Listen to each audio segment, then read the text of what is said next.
Adult, white, female. I couldn't say what age, but fairly young. Oh, she's got a fractured skull. You see the concavity in the temple? Is that what killed her? It's too early to say. Hey, what about those holes? Oh, probably a mouse. Possibly a false clothes moth. The larvae actually eat the skin. Been found in mummified bodies before. Thank you. Oh, charm. No trouble. Actually, she's my first mummified corpse. Mine too. She was married. Yes. No diamonds. Husband must have been cheap. Dee. Imogen believes the body's been here approximately 2 years based on the state of preservation. Sounds fair enough to me. Megan, bags, please. Well, it looks like nobody's been up here for at least that long. Yes, well, possibly the site's been preserved. Now, Megan, we will need all this, the bedclothes, pillow, everything. 2 years. Shoulder-length brown hair, nurse's uniform. That'd be about right. For what? Snowy Muldoon. From Arm Holder? You think this could be his daughter?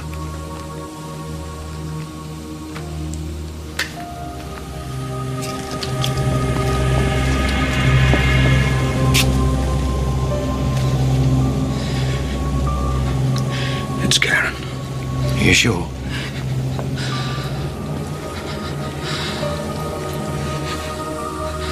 The woman who owns the house was put in a nursing home. Her name's Elsie Pickering. Did Karen know her? Inspector Muldoon, this is my partner, Detective Tessa Vance. I see. I don't think Karen knew. Now, come on, look, Snowy. No, I'm okay. I'll get one of the boys to take you home. Okay. I want to know how she got like that. She was in there. Yeah. The next door neighbour's daughter found the body, sir. Apparently the child had been playing in the house for a while, opened the cabinet and... Go on. Well, the deceased fell out on top of her. Apparently the child's in shock. Dry, warm air circulates through the cabinet, Inspector. The body began to dehydrate before it could putrefy, hence the degree of mummification. Come on, get out of here, son. There's nothing you can do, and I'll let you know when you can have Karen's body.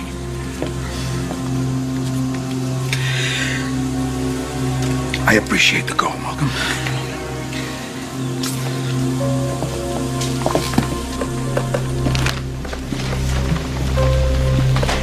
She disappeared on the 1st of August 2 years ago. That's before you joined us, Detective. You know about the case? Through the grapevine. It was the husband that killed her, wasn't it? Yeah. Daniel Diskin. Diskin never confessed. Malcolm was the investigating officer. You were lucky to get a conviction without the body. Wasn't luck. We found Karen's blood in the boot of the car. Follow the post-mortem through. Find out why she died and why Diskin chose this place to dump her. Tie up the loose ends. You know the procedure. Keep it neat and tidy. Muldoons have been waiting a long time to bury their girl. So...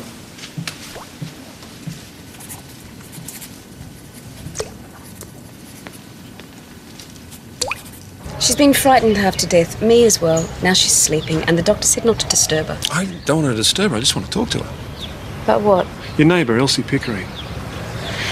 Can you tell me if Miss Pickering had any visitors, anyone who came to see her on a regular basis? Her nephew called in once or twice. Didn't see him after that. You wouldn't remember his name, would you? Nick, or something like that. You ask me, he should have been here looking after her. Elsie couldn't take care of herself. In the end, my husband had to call Dr. Crane to come and put her in a home. Look at him. Ruined his back the day we moved in. Mrs. Bullock, we're trying to work out if Miss Pickering knew a man called Daniel Diskin. Does that name ring a bell at all to you? No. But we've only been here 2 years. You wouldn't remember the date you arrived, would you? 1st of August. You're certain of that date? We moved house on the coldest August day in 15 years. Spent the whole afternoon carting furniture from the truck in the back laneway. And my husband cripples himself. You reckon I wouldn't be sure? Okay. Thanks very much for your time. You're not obliged to say or do anything unless you wish to. But what you do and say will be recorded electronically and used in evidence. Do you understand that? Karen's a nurse. What shift does she work? I've already told you that. The morning shift. She leaves for work every morning at 6:15. What time did she leave for work today? 6:15. Hospital said Karen never made it to work. She was supposed to have lunch with her mother, but she didn't make that either. I'd say it's a fair bet to assume she never even left the house. And what about Diskin? He left home at 8, supposedly to meet a client. The client never showed up. I don't blame him. Would you buy life insurance from this guy? What time did he get to the office? Not till 10. So that gives him 2 hours to dump his wife's body. Which is plenty of time. But why would he dump the body in Miss Pickering's house? Maybe if we ask him nicely, he might tell us. I don't know what this is all about. I love my wife.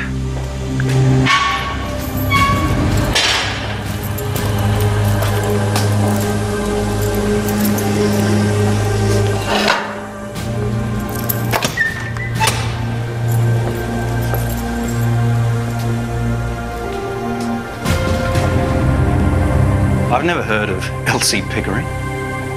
Your wife's body was found in her house. Well, I don't know who put it there. It? Depersonalising a woman amortises the pain of losing her. Wouldn't you agree, Detective Hayden? You didn't lose Karen Muldoon. You killed her. I've lodged an appeal against my conviction. I don't have to talk to you, certainly not without my lawyer present. I think you should show me a little courtesy. Elsie Pickering, please. Is a one-track mind a police prerequisite or just a common trait?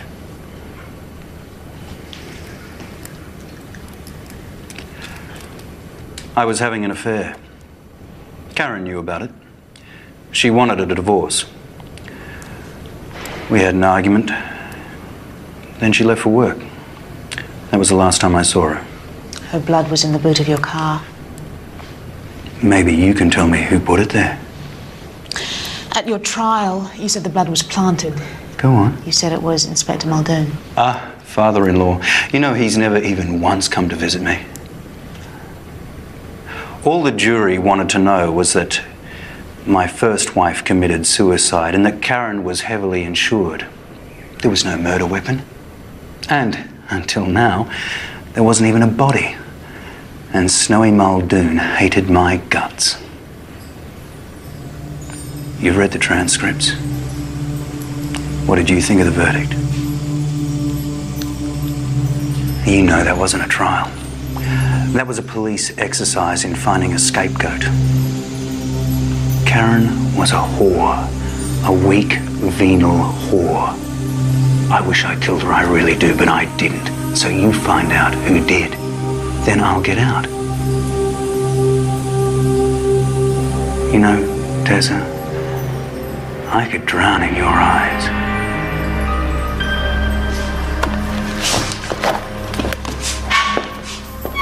All we did was give him an hour's free entertainment. Yeah. Manami Hishoma, Diskin's first wife, found in the car with the engine running, the hose in the front window. You were right about Diskin. How? Trying to psych me out. It's a game to him. He enjoys it. Right. Maybe he did the same to her. Perhaps he drove her to suicide. What about Karen's death? Well, we know she was still alive at 6 o'clock that morning. She rang the hospital. Mm. But, you know, I think Diskin was telling the truth about them having an argument. But she didn't go to work. Mm. My guess is that he lost it during the argument and hit her. Yeah. Skull fracture. Perhaps he didn't mean to kill her. No. All right, let's get out of Fisk's, see what he's got. Imogen found them lodged in Karen Diskin's throat. Also, in her lungs. What are they? They are feathers from a pillow. She was smothered. Tootsie said she had a fractured skull. Well, the blow that caused the fracture may have knocked Karen unconscious, but it didn't kill her. The autopsy report makes that perfectly clear. We had a theory that she was killed accidentally, the body dumped. Well, the physical evidence is consistent with Karen being still alive when she got to the old lady's house. You sure? Oh, yes.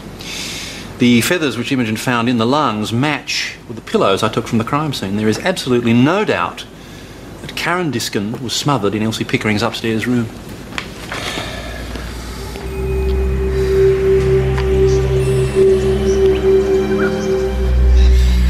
Who did you say it was? Diskin. Daniel Diskin. I've never seen him before. Are you absolutely sure, Miss Pickering? Why don't you come and play for me anymore? I'm sorry? You used to come all the time. Elsie gets a little confused. I do not get confused. She thinks you're her nephew. It happens sometimes. Right. Elsie, this is Detective Hayden and Detective Vance. They're from the police, remember? Louis Crane doesn't bulk bill. He makes me pay. Elsie. He makes us all pay. You used to play Scott Joplin. Oh, lovely old ragtime music. Never give it up. It's a gift. But there's a leaking tap in the kitchen. Be a good boy and fix it. Miss Pickering, can you tell me if you know this woman, Karen Diskin? Why me?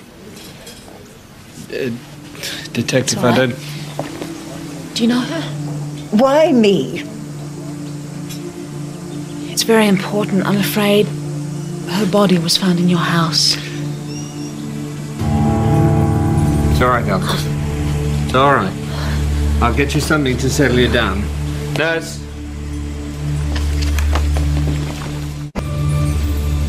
You'll be all right.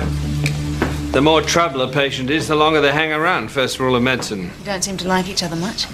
I do my job. I don't have to like her. How long have you known her? Oh, her nephew contacted me about a year ago. He'd come back to get a power of attorney, wanted someone to look after her. Come back from where?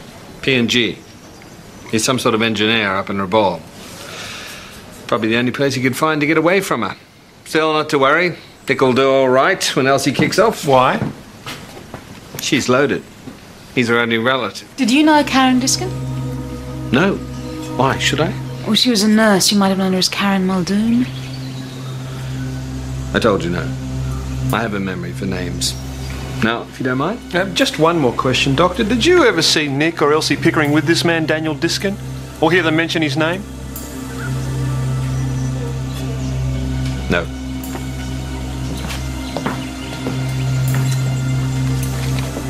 It doesn't make sense. Yeah, I know. OK, let's look at this.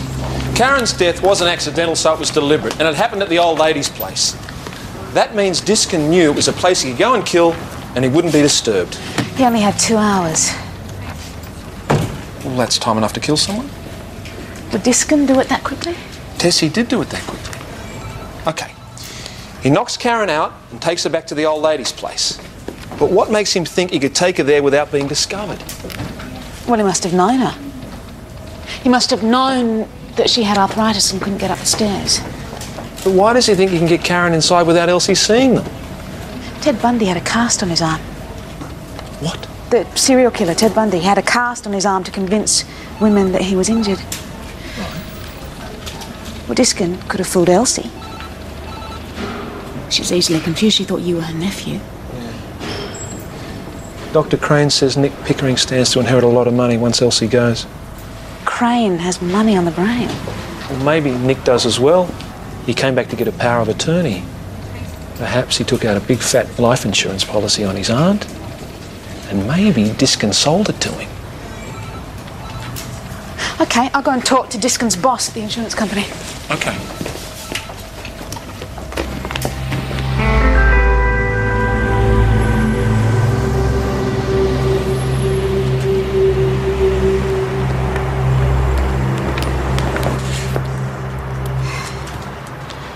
So what's it like being a cop? What's it like being a car park attendant? Sucks. Big time. Another feeling. Yeah? Yeah. Thanks. Hey, Jace, hold the fort, mate. You know, I thought about being a cop. What stopped you? You know, mate, Some blokes here have been ripping the place off for years. I can tell you a few things. Bet you could. Actually, do you remember a man who used to work here about 2 years ago? Daniel Diskin? Remember him? I was a witness at his trial. Bloke was a loser. He murdered his wife. In court, they reckon they found blood in his car, and they wanted me to say that anyone could have come in and planted it. Could they? No chance. See the Range Rover? That was his spot. It's right next to the booth. Anyone come near it, me and Jace would have seen him. Jace? Jason Powell. I'm Larry. Larry Crozer. It's Tessa, right? So, Tessa, did I tell you I played keyboards in a band? There's nothing to connect Diskin with Elsie Pickering. That doesn't mean his job isn't the connection. If she hadn't bought a policy, the company wouldn't have a record. It's not the only thing that doesn't fit. We thought Karen had been killed unintentionally. She wasn't. She was knocked out and then deliberately taken to Elsie Pickering's and smothered. So? Well, if Diskin had meant to kill her, I don't think he would have been that easy on her. Look, you've hit your wife on the head, right? You think you've killed her. You're in somebody else's house, upstairs. She starts coming around. That's not the time to stretch things out. You finish her off, you dump her in the closet, and you get out of there quick. Look, check with the nephew. See what he knows about the insurance. See if he knows Diskin. Well, he's up in Rabaul, sir. No, he's not. Dr. Crane called. He's coming to see his aunt, take care of her affairs. Boy, that's convenient. No, it's not convenient. As you know, she had a turn after you told her that she had been living in a house with a dead body for 2 years. Look, the Muldoons need to get on with their lives, so just wrap this up quick, will you? You sure this qualifies as wrapping things up? It was Thorne who gave me the idea. You sure you want me to do this? Steve, please, try this. Okay, all right? Okay, here we go. 1, 2, 3, up! Okay, good. Now, I'm dead. You've smothered me. Put me in the drying cabinet. Anyone ever told you could lose a few pounds? Sorry. Yes. Okay, here we go. In you go.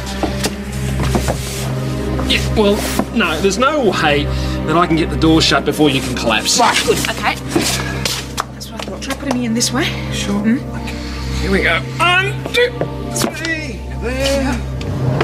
Shut the door. Perfect. So rigor mortis must have set in. Okay, let me out. It seems to be stuck. Fine. Here you are. So, what have we proved? Diskin was innocent. All we have to do now is tell Thorne that he arrested the wrong man. Great. Can you tell him that, please? You sure? Yes, sir. What makes you sure? Hello? What makes you so sure? Well, once Karen was reported missing, Diskin was tied up with his lawyers and homicide for the rest of the day. The only time he could have dumped his wife's body was between 8 and 10 in the morning before he was brought in for questioning. But to get the body into the cupboard, it had to be stiff, and rigor mortis doesn't set in for 10 to 12 hours. That's why she was upright when she was found. So you're saying he couldn't have done it? What about her blood in the boot of his car? You think it was planted? Well, the car park attendants from ARF Insurance said that no one came near Diskin's car all day, so if it was planted, it had to have happened somewhere else. Well, the only time that could have happened was while I was interviewing Diskin. Are you suggesting that I gave Snowy Muldoon the opportunity to set Diskin up?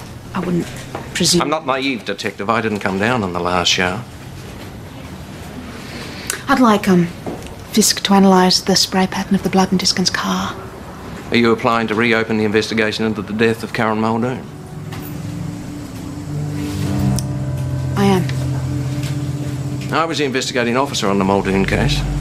That means there will have to be an internal inquiry into my role into the arrest and charging of Daniel Diskin.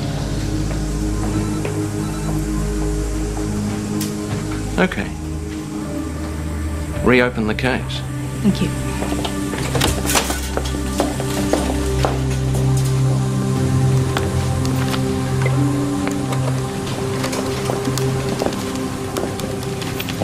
What do you think? I think life's taken a definite turn for the worst. Tell me, where'd that spray pattern idea come from? Well, if I hadn't asked for it, you would have. Look, Snowy Muldoon's got a lot of mates. Maybe it's not a good idea that we broadcast.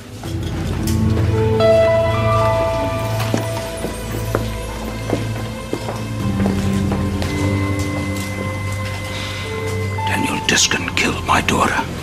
I don't believe that he did, sir. Karen was a beautiful girl. She could light up a room. Diskin took that. He sucked every bit of joy, every glimmer of life from my girl. He killed her spirit. And I watched him do it. The man is cancer. He deserves to die. I don't believe that he killed your daughter, sir. Well, if he didn't, you find who left my girl to rot. Not for revenge, not for justice. I want to stop hurting. I want my wife to stop hurting. Whatever it takes, you do the job, you find him. Clear? Yes, sir.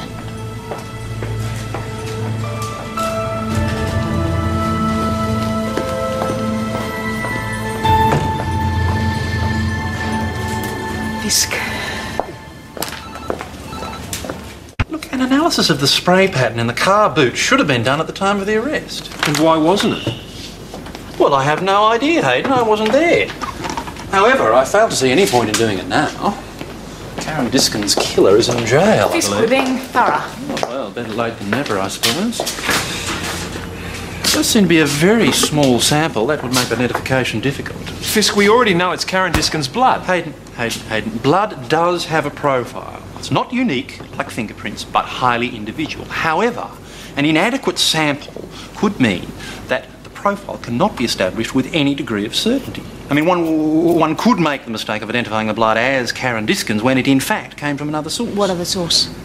Well, most likely that of the nearest blood relative, say a mother. Could you prove that? Well, without the original sample, of course not. Why do you ask? Well, the blood pattern's really important. Could you just see what you can find? Please. Look, I have tickets to the ballet. Fetch the pig's blood, Megan.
It's me, Aunt Elsie.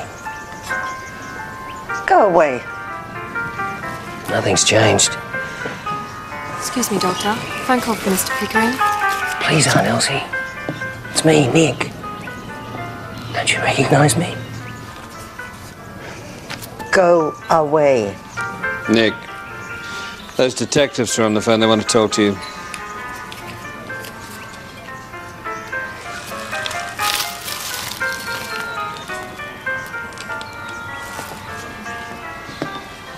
You confirm you were in the country on August the 1st, 2 years ago?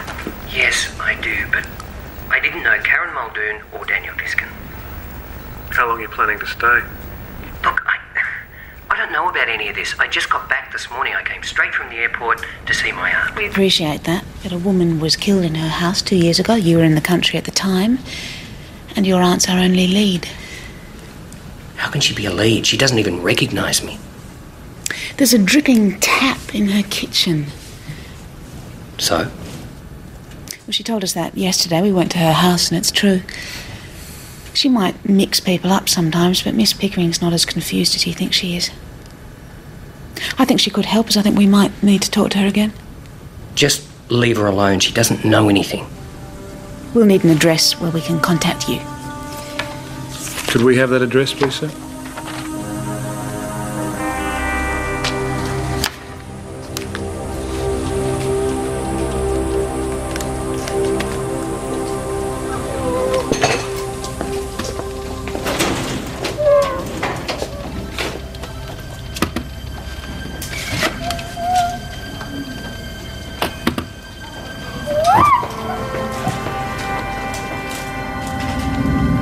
You used to come all the time. She thinks you're her nephew. It happens sometimes. How can she be a lead? She doesn't even recognise me. My first wife committed suicide. I want to stop hurting. I want my wife to stop hurting. In court, they reckon they found blood in his car, and they wanted me to say that anyone could have come in and planted it.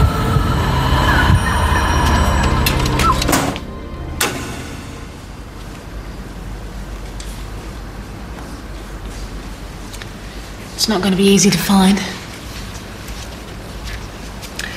If it's there, I'll find it. Well, the spray pattern is most consistent with one made by blood squirted from a hypodermic needle. So it was made by a syringe?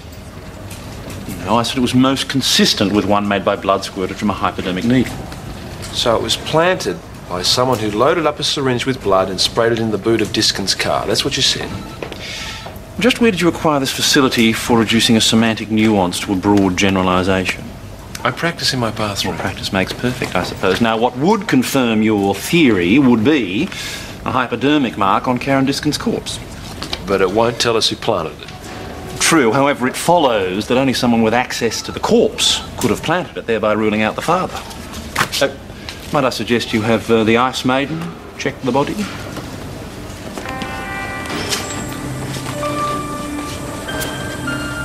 Are you sure that's it? That's it, trust me. The others are moth holes.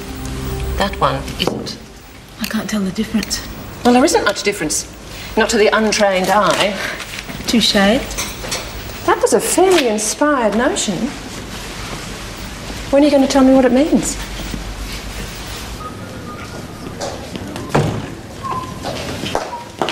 What, sir? Inspector Muldoon didn't set Diskin up. Really? Give me a minute. Whoever killed Karen planted the blood. There was a needle mark in her arm. Fisk, tell you this? Well, I had a hunch, and he just confirmed it with Steve. Mrs. Hoshina? Yes. Hello, thanks for coming. I'm Tessa Vance. This way. Tessa, use my office. It's more private. Oh, thank you. This way. I'm sorry.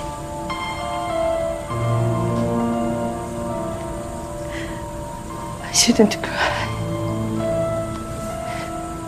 It's better, you know, to talk about it. So your daughter died 4 years ago?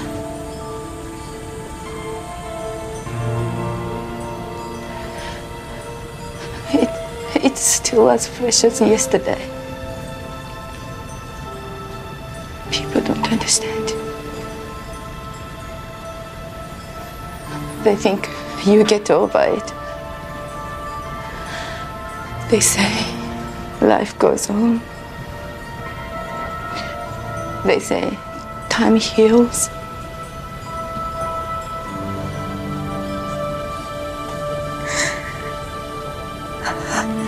Minami is dead. Time doesn't change that.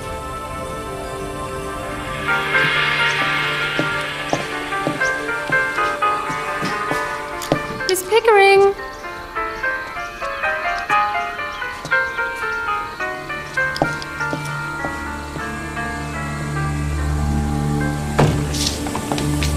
I should only be about half an hour. I'll meet you at the nursing home. Okay, have you got someone to go with you? Yes.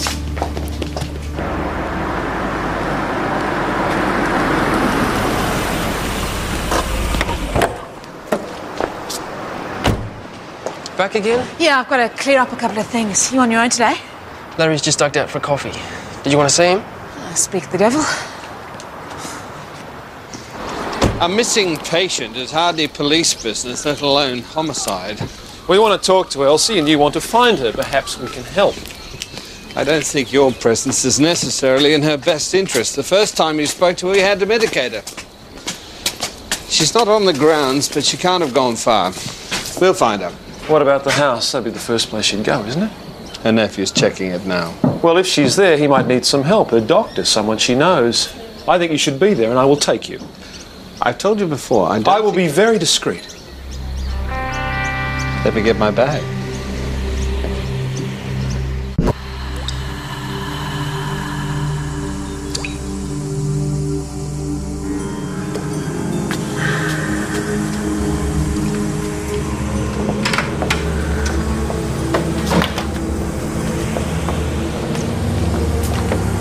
Aunt Elsie?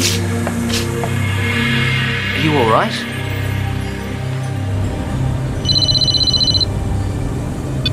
Savant? Tessa, it's me. The old lady's gone missing. We're on our way to check her house. I've got Dr. Crane with me. Okay, I'll meet you there.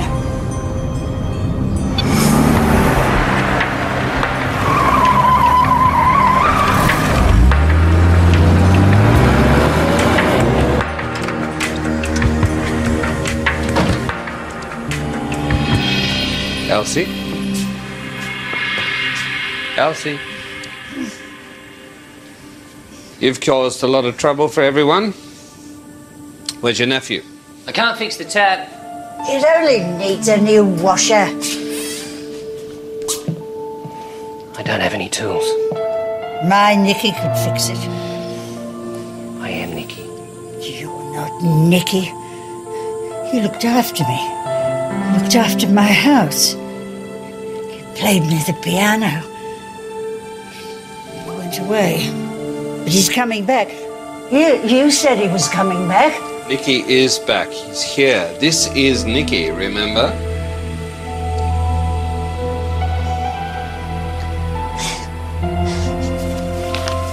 Here, play me this. Aunt Elsie, I can't play the piano. I've never played the piano. Then you're not my Nicky.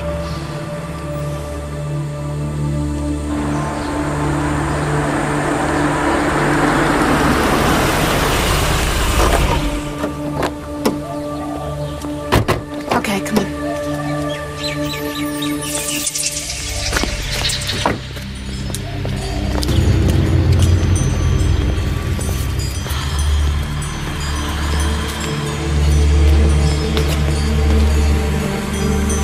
We'll take you back to the nursing home, Elsie. You like it there, sitting in the sun?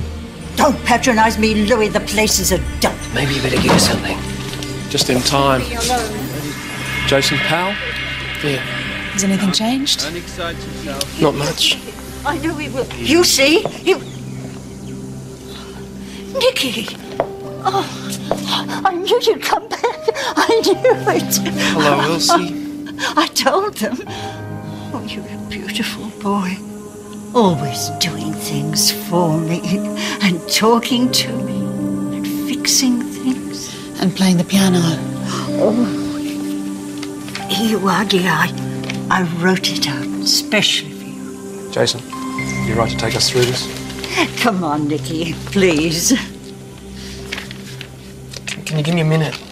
It'll make her happy.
Karen Diskin was always punctual, She left the house at the same time every morning. She took the same route to work, stopped at the same paper shop. How long did you stalk her? Till I knew how to do it.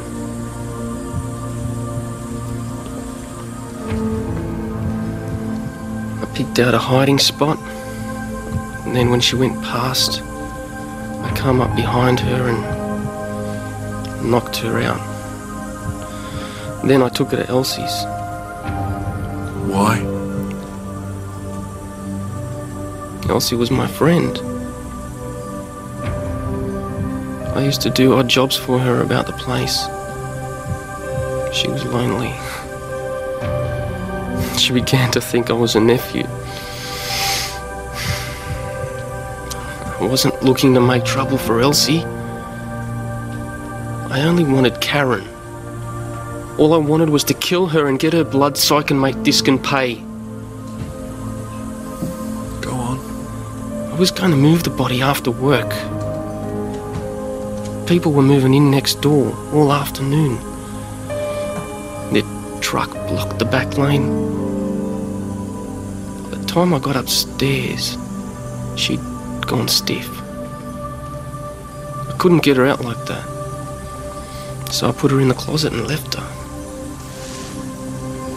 So you put her in the closet? What did you mean about wanting to make Diskin pay?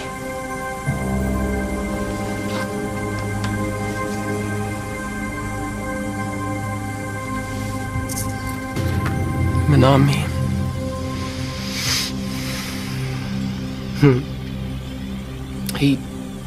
He took Manami away from me. I met her in high school. We were together for 2 years. That was it as far as I was concerned. He killed her. No. She committed suicide. He made her do it. Sure as he put a gun to her head.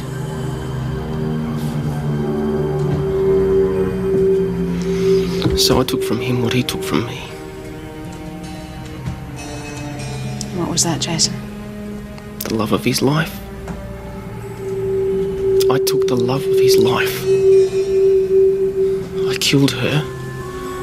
I took her blood and I put it in his car. And I left him to rot and to hurt for as long as he lives. An eye for an eye. You can understand that, can't you? It's the way of the world. An eye for an eye.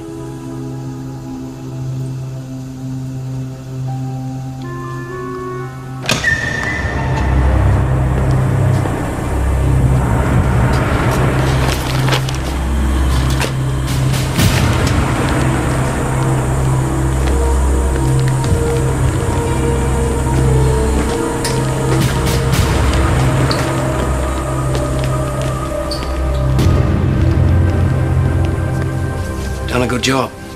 I wonder. Diskin's out, isn't he? Regardless of what you think of him, I put an innocent man in jail. Well, you did really well, Tessa. Getting Manami's mother to make that connection with the car park attendant. She and Inspector Muldoon both lost daughters. I realised she had to be suffering as well. And Larry and Jason were the only ones that had access to Diskin's car. Have you spoken to Inspector Muldoon yet? What do you think the whiskey's for? You never really thought that he planted the blood, did you? Ah, Snowy. You wanted to see me, Malcolm? I'll get out of your hair. Good night, sir. Sir. Oh, well, what's the occasion? It's Karen's wake, Snowy. Pull up a chair.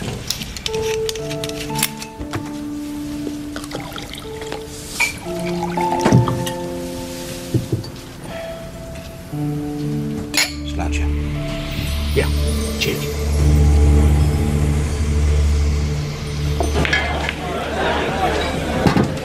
It's from the Bible, isn't it? Eye for an eye, life for a life. Somebody must die for the death of my wife. I did what I did for Maria. You listen to Tom Jones? It's not unusual. Good shot.